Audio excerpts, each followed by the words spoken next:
Welcome to another Wealth Coffee Chats. Marvellous Monday. Hope you're well, folks, wherever you are. If you think it's Get Rich Quick, you're in the wrong place. This is the wrong podcast. This is the wrong life for you. Welcome to another Wealth Coffee Chat. Hope you're all awesome and well. Well, there you go. Good morning, folks. How are you? Hey, missed you a little bit late last week. Had a chance to go and catch up with a few of my business friends down in Sydney at the K2 Kerwin Ray program. Bit of education, get out and about. That's what I do for myself, keep myself sharp, just like we do with Wealth Coffee Chat, folks. So welcome along. Good to see you. A few of the early birds here already. So big shout out to you guys. Morning, James. How are you, mate? In the house, hope you're well. Facebook user behind the veil, probably in one of the groups. Aaron, good morning. How are you, mate? Good to see you. And another Facebook user. There you go. You're usually in one of the mentoring groups or the passionate property investors. Whoever you are, great to see you. Let us know who you are. Do the quick intros while people are warming up. Things are all happening. Busy end of the year, this time of year, December. Hopefully you've got yourself sorted. Jason Witt's my name. If you knew, most of you know that though. But if you don't, then welcome. What do we do around here? Well, we have some coffee in the morning and talk about what is going on in the world of property investing, trying to create wealth, more importantly, trying to keep wealth, because it's actually fairly easy to do something that creates wealth, or the idea of it, but what I find is most people can't go the distance, folks. So why don't we connect every day, have a coffee and keep you on track? That's the idea. So welcome along. Make sure you subscribe or click the buttons, get the notifications, whatever, on Facebook, YouTube, and you'll get the alerts, the alarms that we go live each day. So that's the drill, folks.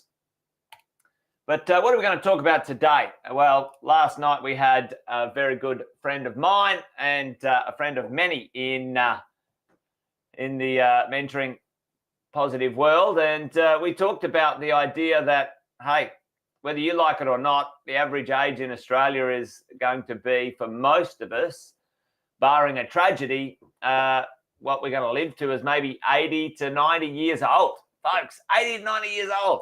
Holy crikey. And Marcus Pearce, he came along last night and shared with us some of those things that'll make that life a little bit more, let's say, valuable, a bit more tolerable, a bit more, let's face it, more enjoyable, more interesting to live rather than in maybe poverty or lack of mobility. I think it's called morbidity. That's the word I was trying to find in my brain. But listen, I thought this morning it would be nice to do a little follow-up connection and chat with Marcus. So here he is. He's sitting off to the side. Marcus Pearce, welcome to the show. Good morning. Mate, Great to be on the Wealth Coffee Chat. Well, I thought we'd take an opportunity. You were here last night, hang out at my place, and we did the show last night, but opportunity to follow up. You and I, let's talk to everyone and say, hey, listen, we'll talk about your exceptional life blueprint in a minute because I think that's pretty cool. But, we've been talking about a little something just recently.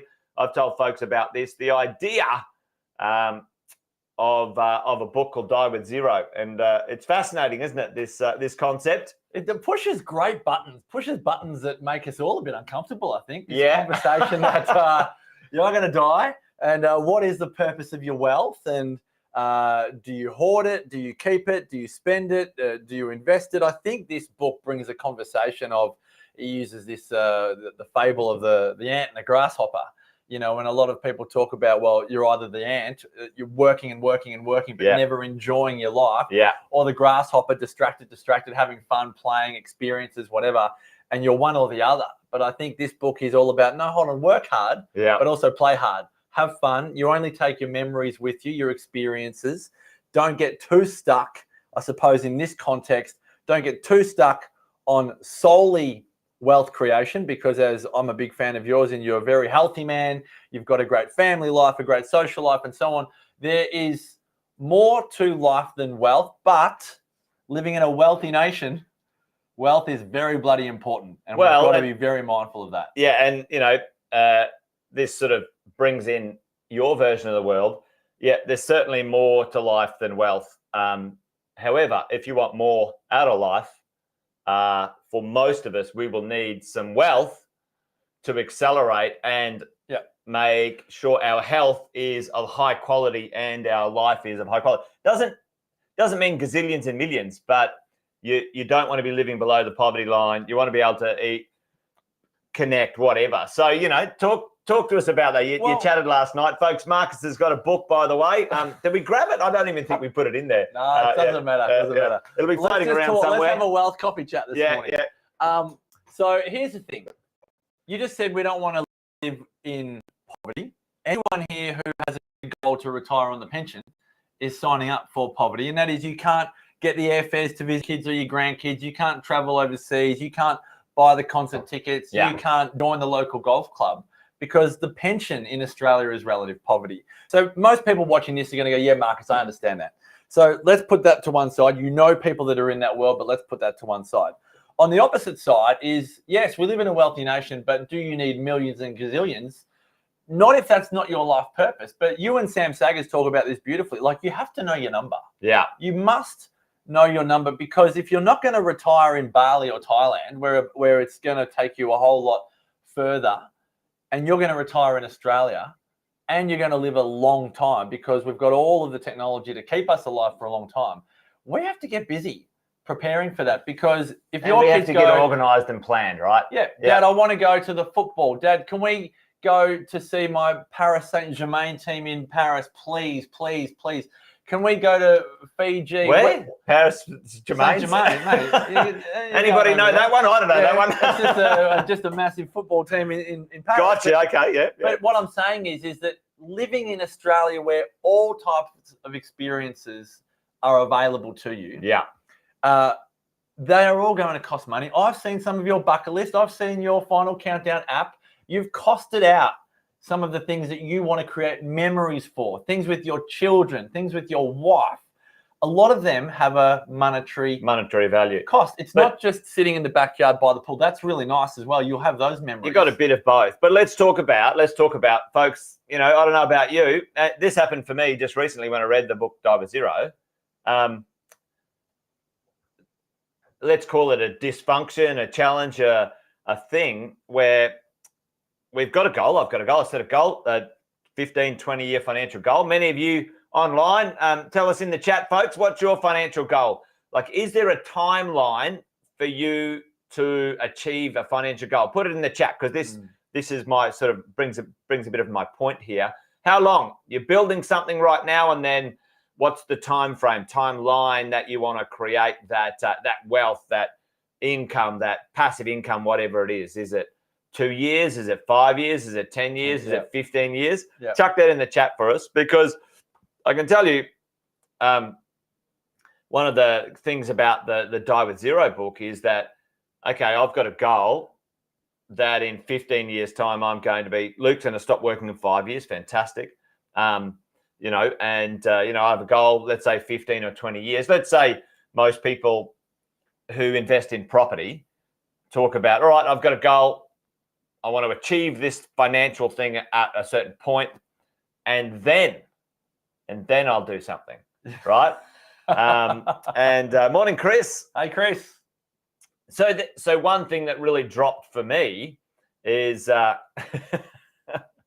there's D. Hello, D. Hello, D. All the way from somewhere. One thing dropped for me is that, you know, I have this goal out in the ether, you know, whatever number it is. And then I'm like, well, I'm not doing some things right now. I'm waiting till later. I'll wait till I'm 60. I'll wait till I'm 70. Tomorrow I'll wait till I'm 80. Yeah.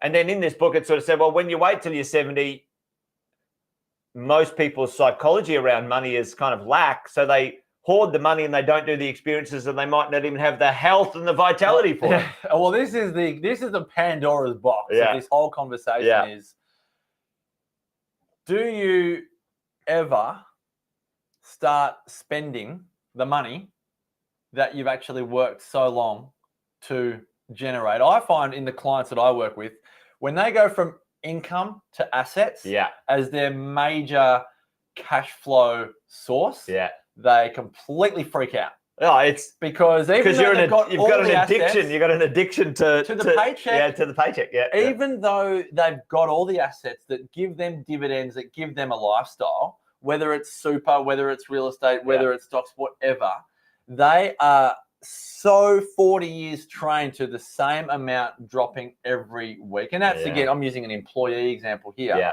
And you're telling them, I'm telling you, the money's there. I'm pounding these people to go on the trip, see your grandkids, tick something off your list. Don't sit at home watching daytime TV. I mean, I'm exaggerating, but don't sit at home wasting the years away that you have spent so long working to get to.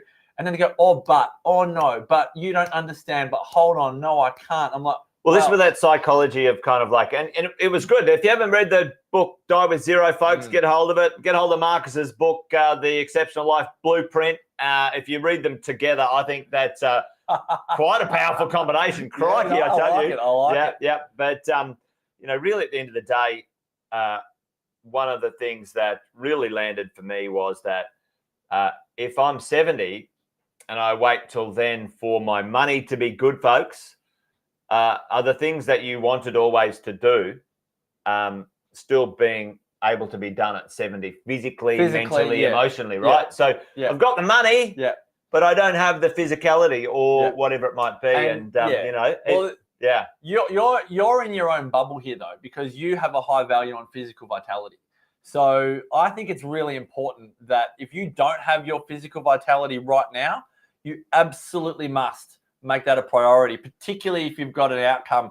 Luke wants to stop working in 5 years' time. Well, Luke, I'm sure you're all over this, but you've got to be physically fit in 5 years' time to enjoy the wealth that you're working so hard to spend time enjoying. And whether that's at 45 or 65 or 85, the people that I've studied over the years have, whether it's by design, by good fortune, whatever it is, they have had that physical vitality to enjoy their life at 85 or 95. And listen here, folks, everyone here on this call, if you're in your 40s, you're a 1 in 5 chance to hit 100. If you're in your 50s, a 1 in 6. If you're in your 70s, a 1 in 10. If you've had kids recently or grandkids, they are a flip of the coin, 1 in 2 to hit 100. So we're not talking about some esoteric, random Tats Lotto-like tendency to actually enjoy longevity. It's happening, folks. And if you're not prepared for it, you're in strife. That blew me away last night when you pulled that. Oh, I snapshotted that. I'm going to use it. I'm nicking some of your stats, Take the slides, mate. Take the slides. I've got plenty more. No, listen. So, folks, if you don't know Marcus's work, you know, he's been,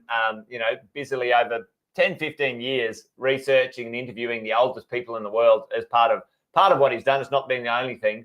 And some pretty interesting findings. Quickly for the last sort of 4 minutes. Let everyone know the layers. Countdown these days. Oh, you know, it's an 8:30 clock. Got to go to work. Hard out. So longevity is 3 nutrients. Your purpose, as in your reason for getting out of bed each day. physical vitality. I call it movement over exercise. Exercise is a chore. Yeah. Movement is a choice. So you got to find how you love to move. Jason loves bouldering. It's not exercise for him. He just does it. A great social life. It doesn't matter if you're an introvert or an extrovert. Know who you are and socialize accordingly based on your personality. Nutrition is the bridge to quantity and quality of life. So if longevity is purpose, movement, social, quality of life starts with nutrition. It gives you great energy. You've got gumption for each day. Then your family life gives you a great quality of life. It doesn't necessarily make you live longer, but it makes your life richer. Yeah. Your growth, as in your fun, your inspired hobbies, what do you love to do, whether it's travel, languages, music, whatever it is, and your wealth. They're the 4 key ingredients to a great quality of life. And then I like to put a big circle around all those areas, and that's your spirit, soul, and faith. You have to put your heart and soul into everything. Otherwise, life becomes one big to-do list. I'm saving this amount of my income, and I'm giving my wife or husband a kiss, and I'm spending time with the kids, and I'm eating this diet. But you're not really putting your heart and soul into it. It's one big to-do list. So that's what I call the exceptional life blueprint. It's how I help people make the rest of their life the best of their life. And I'm pretty brutal about this. If you don't master each of those 8 areas of life, I don't care how much money you have in the bank, you will not have the health and vitality to enjoy it. No, and you know, sadly, we've sat with many clients who've got many, many millions of dollars in assets and wealth. And then, you know, because it's taken a certain amount of effort and a certain style of thinking and behavior for a certain amount of time, they're so deeply grooved into that behavior, almost in quite a negative way, the Scrooge McDuck way. The reason they started accumulating some wealth and some financial freedom now is the complete opposite. They're afraid of losing this thing and they're never going to enjoy it. So well, think of it this way. Get that stuff right. Get it right. Think of the worst way for people to die. Most would agree is dementia. 8 years diagnosis to death. If you've got all the money in the world, that disease will cause a cascade and a thunderstorm of financial stress, family stress, social stress, physical stress, spiritual stress, all the stresses. Who cares how much money you got in the bank? So physically active, socially active, compelling reason to get out of bed each day and on the right track. Totally, mate. Well, tell everyone where they can find your work. So Marcus does workshops, training, coaching, all sorts of stuff, folks. And there's a really good questionnaire, actually. You talked about it last night. So tell everyone. And thanks to Alison Newman. She liked the title of the talk last night, Compliment Your PRE Wealth Journey. I think this is important, folks. I have a quiz, those 8 areas of life I just mentioned, called the Exceptional Life Quiz. You can rate each area of your life out of 10. You'll get some results there. marcuspearce.com.au is where you can access the quiz and all of the other stuff, books and events and so on.